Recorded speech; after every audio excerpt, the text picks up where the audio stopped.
We've heard that masturbation is completely normal, but to what extent? How many times a day can you do it without being considered addicted? What if you can't stop? Let's answer these questions and discuss why you should consider stopping this act that seems normal, but hides a trap for your life. Before we begin, I'd like to apologize for the exaggerated introduction, but I needed to draw your attention to this 21st century issue that weakens and harms our youth and adults, leaving us without willpower. In this video, you will understand what happens to our brain, both scientifically and philosophically, and what Stoicism has to teach us about this vice. Also, remember to subscribe to our channel and activate the bell so you don't miss anything. Now, let's begin. Current medicine is quite clear in stating that masturbation is completely normal, not only in humans but also observed in dogs and other mammals. However, this view of normal masturbation was not always the case. In the past, masturbation was thought to be immoral, especially for men, because unproductive seed production was believed to prevent reproduction.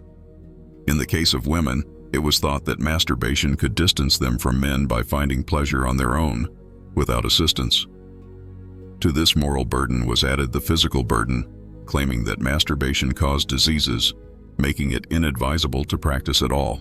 But let's return to the present. What do we know about masturbation, especially for men suffering from insomnia? It is known that it induces sleep. The French Institute of Health and Medical Research concluded that the male brain deactivates sexual desire after orgasm. The cerebral cortex, the area responsible for conscious thought, goes to rest once a man reaches climax. This not only nullifies the desire to continue having sexual relations, but also facilitates sleep. Therefore, many men fall asleep after sexual activity. But what's the problem? What's wrong? Well, hidden in one of its benefits is a trap. If you frequent this channel, you'll see what I'm talking about. Masturbation releases dopamine in your brain. This hormone is responsible for making us feel better, providing calm, relieving stress, and creating a sense of reward. This is caused by dopamine and is so pleasurable that some people become addicted.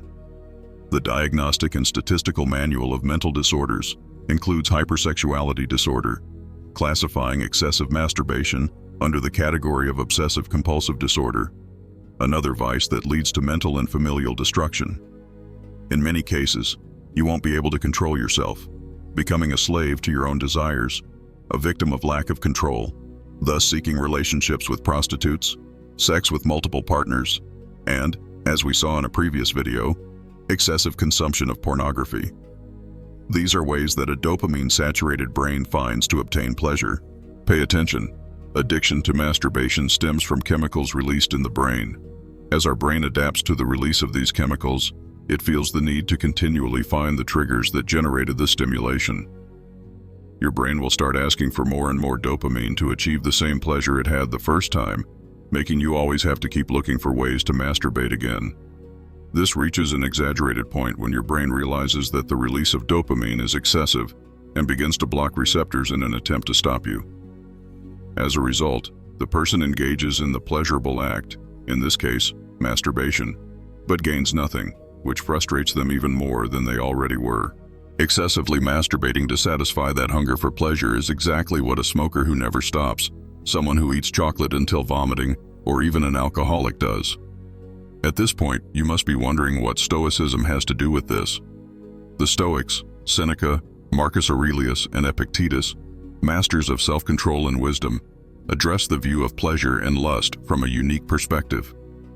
From the words of Epicurus to the intimate thoughts of Seneca, they explored the depths of human passions, a legacy that still captivates us.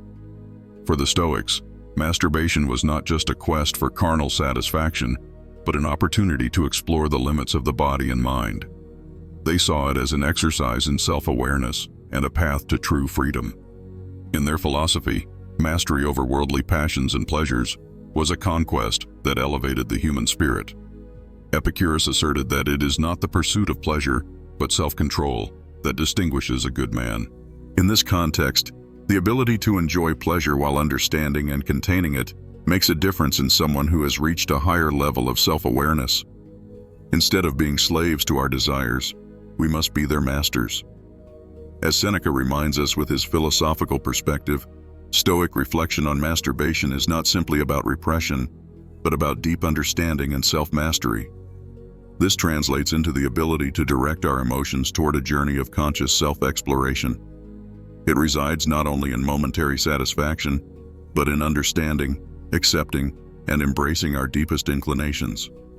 From the Stoic perspective, every action has consequences, not only for us, but also for the natural order of the universe. When we succumb to our most intense desires, as in the case of uncontrolled masturbation, we lose that harmonious connection with nature, which is highly valued by the Stoics. We become prisoners of our desires, drifting away from true inner serenity. Compulsive masturbation can trigger an emotional whirlwind within us, where guilt, shame, and dissatisfaction become constant companions.